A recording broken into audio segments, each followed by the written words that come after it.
Hello दोस्तों, welcome to growing knowledge. आज की इस वीडियो में हम डिस्कस करेंगे वर्कशॉप टेक्नोलॉजी के 30 मल्टीपल चॉइस क्वेश्चंस को, जो कि आर एस कुरमी की बुक मैकेनिकल इंजीनियरिंग से लिया गया है।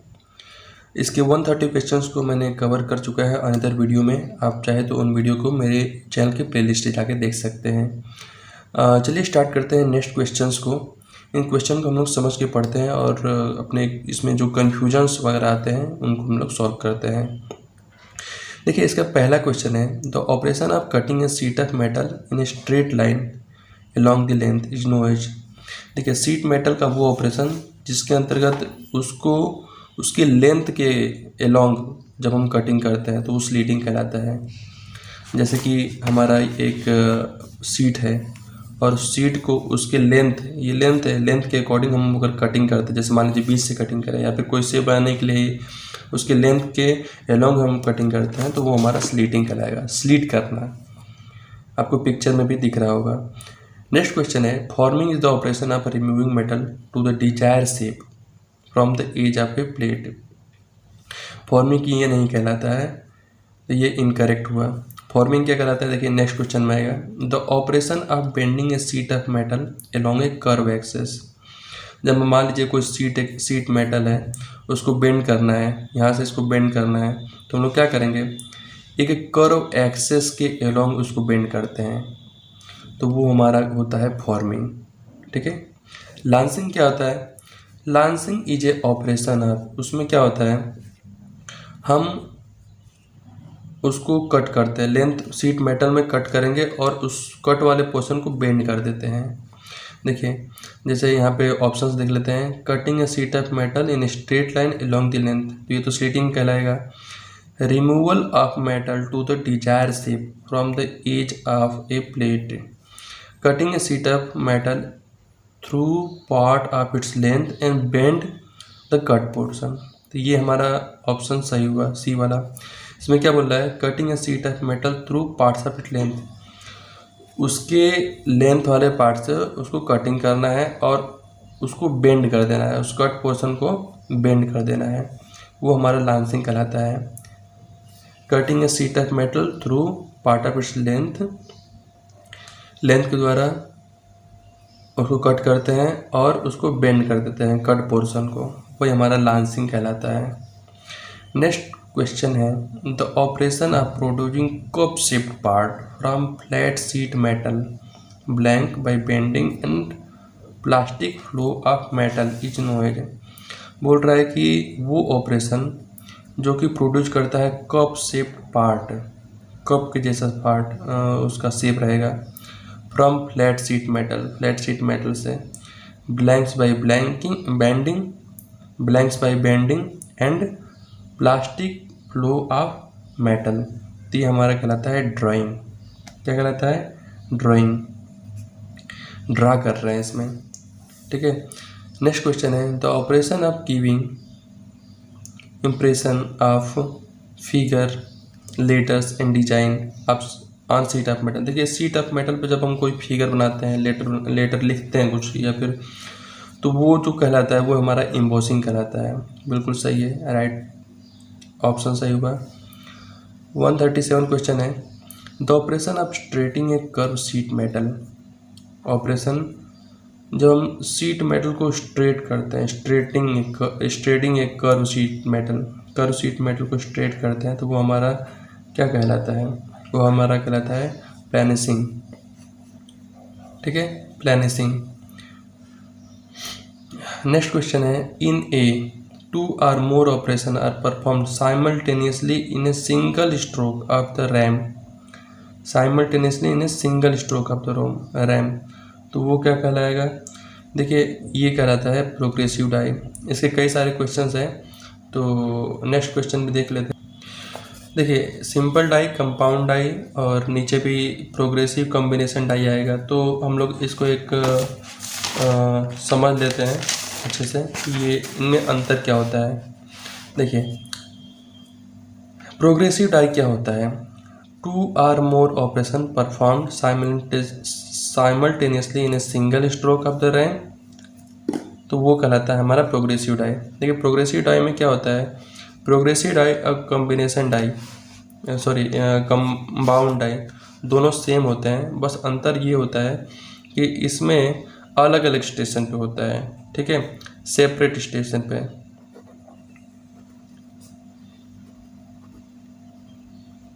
सेपरेट स्टेशंस पे ये दो या दो से ज़्यादा ऑपरेशंस को परफॉर्म किया जाता है साइमल्टेनियसली सिंगल स्ट्रोक में, तो वो हमारा होता है प्रोग्रेसिव डाई। और कंपाउंड डाई में क्या होता है, 2 और more cutting operations are perform at one station, ठीक है, इसमें वन स्टेशन लिखा हुआ है। और इसमें क्या हुआ, सेपरेट स्टेशंस मतलब अलग अलग स्टेशंस रहेंगे। जैसे कि मान लीजिए कि हमारा एक वॉशर बनाना है, ठीक है, वॉशर, तो वॉशर कैसा होता है, ऐसा होता है वॉशर। तो इसमें क्या करेगा, इसका जो रैम रहेगा उसमें यहाँ पे जो हमारा एक तो यहाँ पे पंच निकला रहेगा,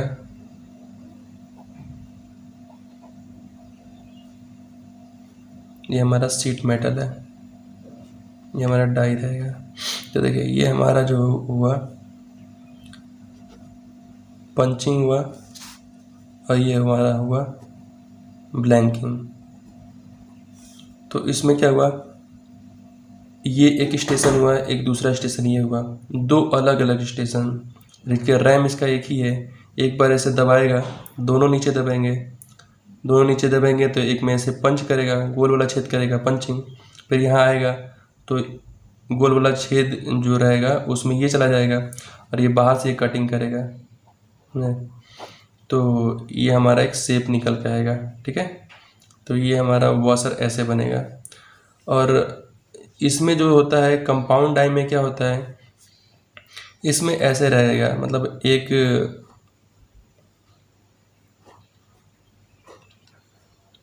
और यहाँ पे आप इसका पिक्चर देख रहे होंगे स्क्रीन पे, उसमें दोनों जो डाई रहेगा, एक पंचिंग और ब्लैंकिंग के लिए जो डाई रहेगा, दोनों एक दूसरे से अटैच रहेगा, मतलब दोनों अलग अलग रहेंगे लेकिन एक साथ है, यानी सिंगल स्ट्रोक में।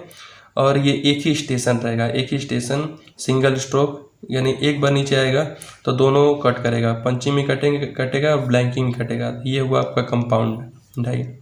अंतर बस यही हुआ कि इसमें दोनों दो अलग अलग स्टेशन पे परफॉर्म किया जाएगा ऑपरेशन। इसमें एक सिंगल स्टेशन पे दोनों ऑपरेशन परफॉर्म किए जाएंगे, ठीक है। तो ये हुआ कंपाउंड डाई और प्रोग्रेसिव डाई में अंतर। कॉम्बिनेशन डाई में क्या होता है, कॉम्बिनेशन डाई में इसमें देखिए, इसमें ब्लैंकिंग और पंचिंग दोनों कटिंग ऑपरेशन है। और कॉम्बिनेशन में क्या होता है, दो अलग अलग ऑपरेशन, दो अलग टाइप, एक में जैसे कि कटिंग ऑपरेशन हो रहा है और एक में बेंडिंग ऑपरेशन हो रहा है, ठीक है। जैसे मान लीजिए कोई ऐसा शेप है, ये सीट मेटल है, अब हम इसको क्या करेंगे, कॉम्बिनेशन डाई में ले गए तो एक में छेद कर दिया गोल, यानी कटिंग ऑपरेशन किया, एक में नॉन कटिंग ऑपरेशन किया, इसको बेंड करने का काम कर दिया मान लीजिए। तो ये हुआ हमारा जो है कॉम्बिनेशन डाई के थ्रू बनेगा, यही इस अंतर होता है। तो आइए क्वेश्चंस को देखते हैं। और जो सिंपल डाई होता है, सिंपल डाई में केवल एक सिंगल ऑपरेशंस होते हैं। तो हम लोगों ने पहला जो क्वेश्चन पढ़ा था उसको देख लेते हैं। In a 2 or more operation are perform simultaneously at a single stroke, single stroke में साइमल्टेनियसली इन दो स्टेशन पर अलग अलग ऑपरेशंस होते हैं, तो वो हमारा हुआ प्रोग्रेसिव डाई, ठीक है, प्रोग्रेसिव डाई। और नेक्स्ट जो आपका क्वेश्चन आया है in a simple die, simple die में क्या होता है, सिंगल ऑपरेशन होता है, इसमें क्या लिखा हुआ है, 2 or more ऑपरेशन, तो ये ऑप्शन नहीं हुआ। 2 or more कटिंग ऑपरेशन ये भी नहीं हुआ, both cutting and non cutting operation ये भी नहीं हुआ, नन ऑफ दीज, यानी ये वाला ऑप्शन सही हुआ। कंपाउंड डाई में मैंने क्या बताया, 2 or more operation are perform simultaneously in a single stroke of the ram, 2 or more cutting operation are performed at one station of the press in every stroke of the ram, तो ये वाला सही हुआ। 2 or more cutting operation हो रहा है, ठीक है, ठीक है। ऑपरेशंस केवल लिखा रहेगा तो इसका मतलब कि उसमें कटिंग भी हो सकता है, बेंडिंग भी हो सकता है, फॉर्मिंग भी हो सकता है। और कंपाउंड में केवल कटिंग ऑपरेशन होगा, कटिंग में आपका पंचिंग आ जाएगा, आपका पंचिंग के अलावा ब्लैंकिंग हो जाएगा, ये सब कटिंग ऑपरेशन है, मेटल को कटिंग कर देता है, अलग कर देता है काट के। तो 2 or more cutting operation are performed at one station of the press in every stroke of the ram। तो ये वाला ऑप्शन सही होगा। नेक्स्ट क्वेश्चन है इन ए, इसमें से बताना है both cutting and non cutting operation. देखिए कटिंग और नॉन कटिंग दो अलग अलग बोल रहा है, हो सकता है पियर्सिंग की बात कर रहा हो, पंचिंग की बात कर रहा हो, या फिर स्लिट आपका ये ब्लैंकिंग की बात कर रहा हो। और नॉन कटिंग में क्या आएगा, जैसे कि आपको बेंडिंग करने की बात कर रहा हो। तो cutting and non cutting operation are perform at one station of the press at every stroke of the ram, ये सब सेम रहेगा। तो जब दो अलग अलग तरह के ऑपरेशन की बात कर रहा है तो ये कॉम्बिनेशन बोलते हैं ना, कॉम्बिनेशन, दो अलग अलग चीज़ों का कॉम्बिनेशन होता है। तो नेक्स्ट क्वेश्चन देखते हैं blanking and piercing operation. Blanking ये भी कटिंग ऑपरेशन है, पियर्सिंग ये भी कटिंग ऑपरेशन है, can be perform simultaneously in a. तो देखिए ब्लैंकिंग और पियर्सिंग दोनों कटिंग ऑपरेशन है, तो ये मैंने क्या बताया था, साइमल्टेनियसली हो रहा है, तो ये कंपाउंड डाई हुआ। ठीक है, ये प्रोग्रेसिव डाई में क्या था, 2 or more ऑपरेशंस बोला है। ऑपरेशंस के अंतर्गत आपका कोई भी हो सकता है, कटिंग भी हो सकता है और बेंडिंग भी हो सकता है। ठीक है, और 2 कटिंग ऑपरेशन बोलेगा तो आपका कंपाउंड ही लिखना है। देखिए cutting and forming operation can be perform in a single operation in A. Cutting and forming operations, एक में कटिंग कर रहा है, एक में फॉर्म कर रहा है, तो वो आपका जो ऑपरेशन होगा, एक सिंगल ऑपरेशन होगा, वो क्या कहलाएगा, वो कहलाएगा हमारा कॉम्बिनेशन। वही सेम मैंने बताया, दो अलग अलग प्रकार के ऑपरेशन इन सिंगल स्ट्रोक में हो रहा है, तो वो कॉम्बिनेशन डाई हुआ। नेक्स्ट क्वेश्चन है in piercing operation the clearance is provided on. Piercing operation में जो क्लियरेंस प्रोवाइड किया जाता है, पंच में किया जाता है कि डाई में किया जाता है। इसका बहुत आसान सा एक कैसे हम पहचानेंगे। देखिए ब्लैंक, बहुत कन्फ्यूजन रहता है, ब्लैंकिंग में जो क्लियरेंस दिया जाता है वो पंच में किया जाता है कि डाई में किया जाता है, पियर्सिंग में पंच में किया जाता है कि डाई में किया जाता है।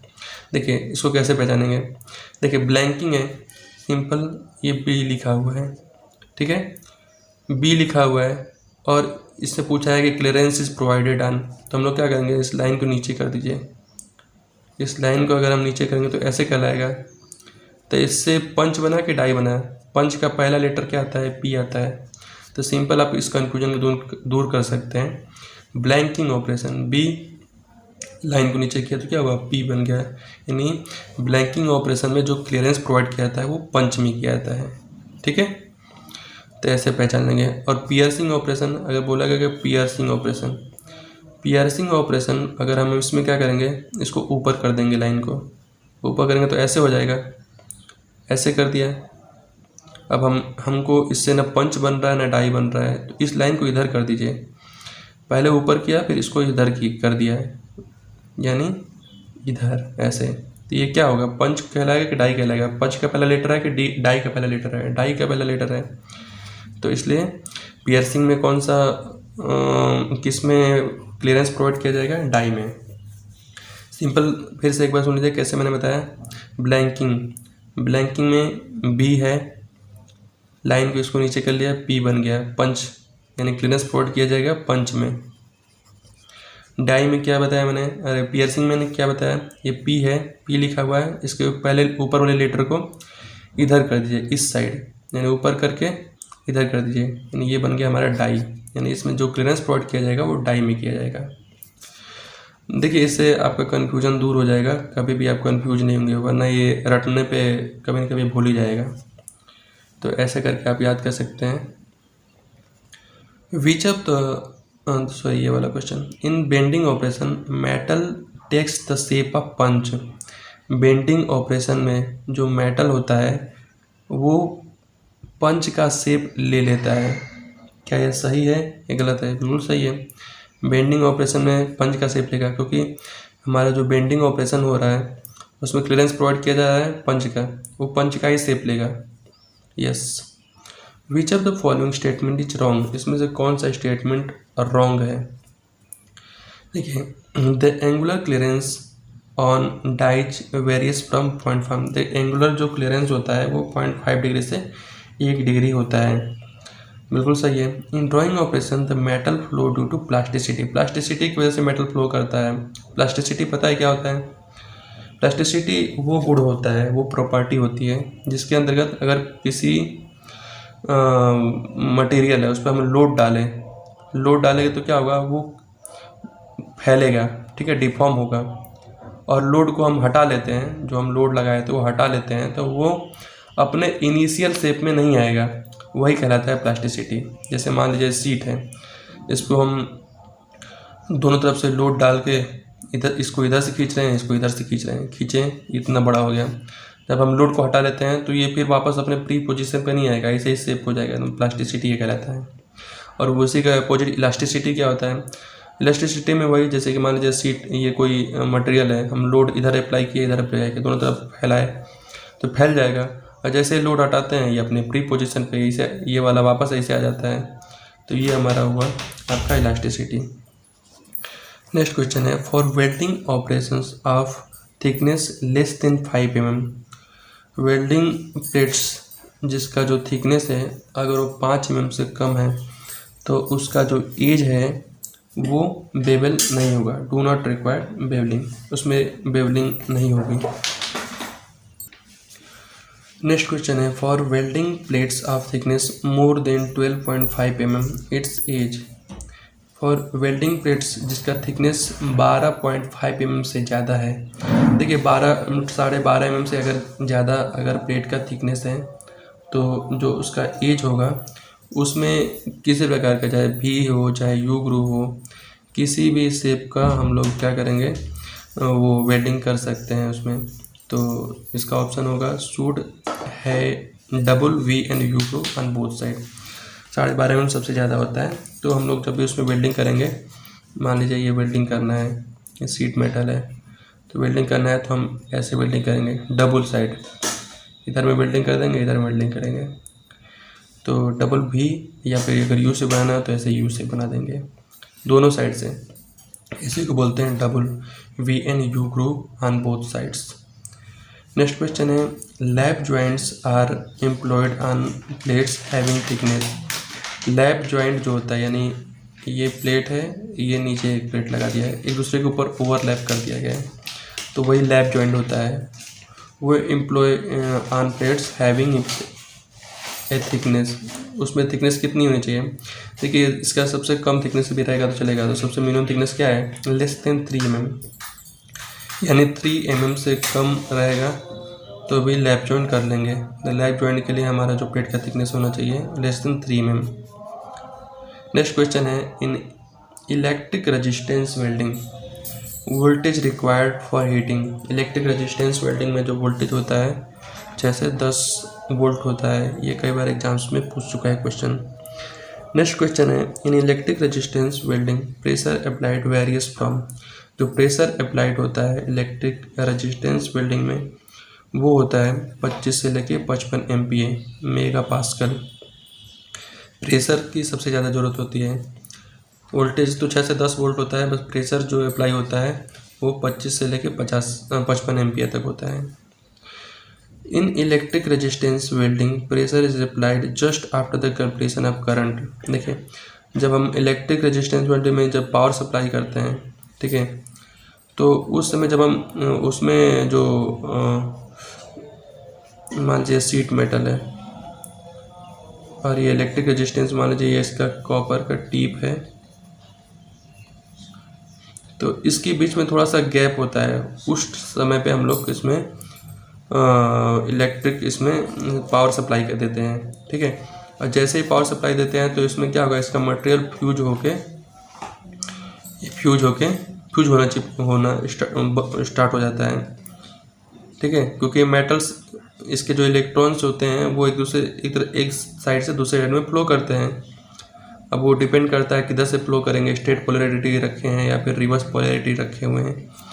उसके बाद में जब हम करंट के जस्ट बाद में जो है प्रेशर अप्लाई करते हैं, ठीक है, तो प्रेशर अप्लाई करते हैं करंट अप्लाई होने के बाद में, करंट के कंप्लीट होने के बाद में प्रेशर को अप्लाई करते हैं। बिल्कुल सही है, क्योंकि अगर पहले प्रेशर अप्लाई करेंगे तो एक दूसरे से टच हो जाएगा, तो हमारा पूरा सर्किट पूरा हो जाएगा ना। सर्किट पूरा हो जाएगा तो हमारा जो है ये हीट यहाँ पे प्रोड्यूस नहीं होगा और हमारा यहाँ पे जॉइंट स्थापित नहीं होगा।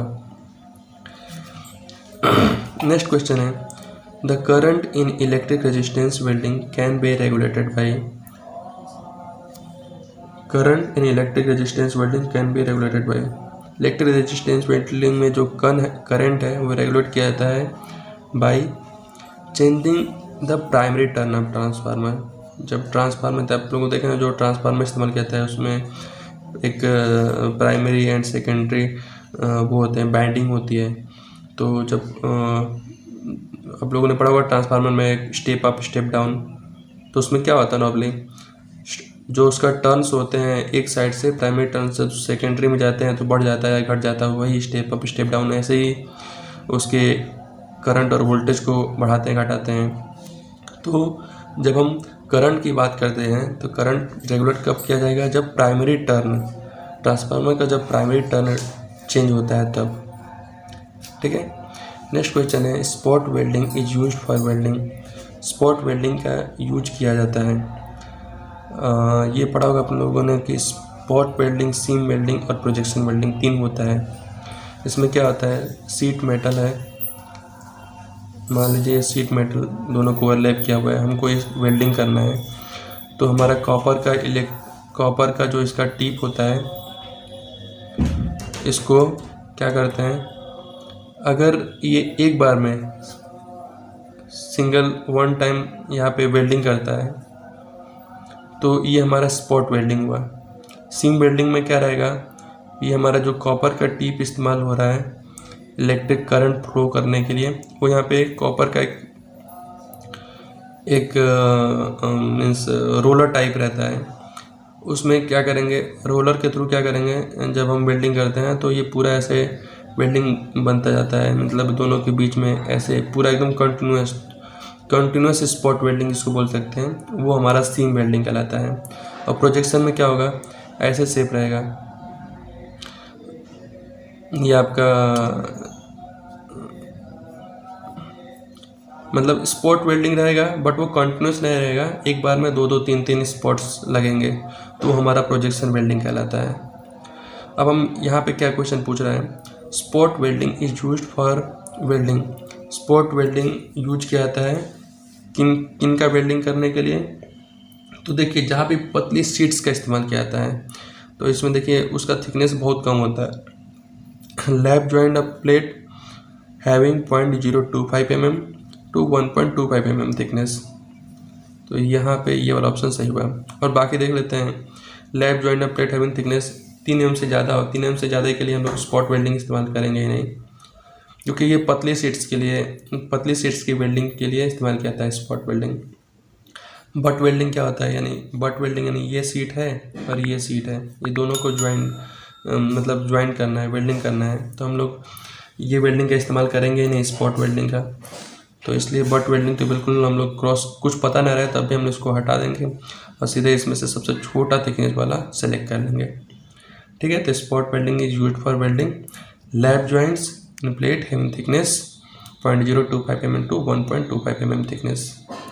नेक्स्ट क्वेश्चन है, electrodes used in spot welding having a tip of. देखिए इलेक्ट्रोड्स जो इस्तेमाल करेंगे, मैंने बताया कॉपर का इलेक्ट्रोड इस्तेमाल करते हैं। Electric tip diameter in spot welding should be equal to √T होता है। ठीक है। जो इलेक्ट्रोड टिप का जो डायमीटर होगा, ये जो टिप रहेगा ऐसे ऐसे करके रहता है टिप, उसका डायमीटर जो रहेगा वो √T होता है। यानी प्लेट का जो थिकनेस होगा उसको अगर हम कड़ी में कर देते हैं, √ कर देते हैं, तो वो वैल्यू जो है हमारा डायमीटर होगा इलेक्ट्रोड टिप का।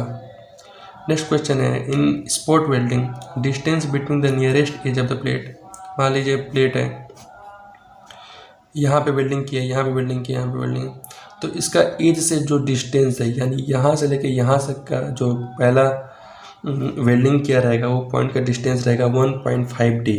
ठीक है, याद रखिए और इन दोनों के बीच का डिफरेंस, यानी इन spot welding the spacing between the two spot welding, यानी ये स्पॉट की वेल्डिंग क्या हुआ, ये स्पॉट वेल्डिंग क्या है, इन दोनों का बीच का डिफरेंस 3D होता है, यानी जो डायमीटर रहेगा उसका 3 गुना। ठीक है, एज से डिस्टेंस 1.5D और दो स्पॉट्स के बीच का डिफरेंस 3D होता है। सीम वेल्डिंग सीम वेल्डिंग मैंने बताया, स्पॉट वेल्डिंग तो सिंगल स्पॉट्स रहेगा, सीम मतलब कॉन्टिन्यूस स्पॉट को कॉन्टिन्यूस अगर कर दिया जाए, यानी रोलर लगा दिया जाता है वेल्डिंग में करने के लिए, तो वो हमारा हुआ सीम वेल्डिंग। प्रोजेक्शन वेल्डिंग क्या हुआ, मल्टीपल स्पॉट वेल्डिंग, कई बार जो वेल्डिंग मतलब मल्टीपल अगर स्पॉट रहेगा तो वो प्रोजेक्शन वेल्डिंग कहलाएगा।